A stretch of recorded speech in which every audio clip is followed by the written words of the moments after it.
High, আজকে আমি বানাচ্ছি মুখরোচক একটা রেসিপি। আর এটা যে সে মুখরোচক খাবার নয়, এটা হচ্ছে বেঁচে যাওয়া তরকারি দিয়ে তৈরি মুখরোচক খাবার। তো তার জন্য প্রথমে নিয়ে নিয়েছি ধনেপাতা। এবার এই ধনেপাতাটাকে একদম কুচো কুচো করে কেটে নিচ্ছি। এইবারে দুটো কাঁচা লঙ্কা নিয়ে নিয়েছি আর এটাকেও ভালো করে কুচো কুচো করে কেটে নিচ্ছি।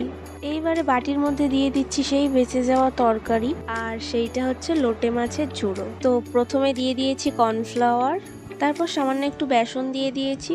এরপর কেটে রাখা ধনেপাতা আর কাঁচা লঙ্কাটা এর মধ্যে দিয়ে দিয়ে দিয়েছি একটু গোলমরিচের গুঁড়ো, তারপর সামান্য একটু খাওয়ার সোডা দিয়ে দিয়েছি।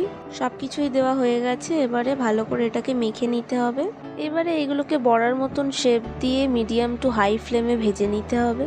ব্যাস হয়ে গেল আমাদের লোটে মাছের বড়া তৈরি। এবারে এই লোটে মাছের বড়া আপনারা শুধু খেতে পারেন, সস দিয়ে কাসুন্দি দিয়েও খেতে পারেন, ভাতের সাথেও খেতে পারেন, যা ইচ্ছা তাই করতে পারেন। টাটা।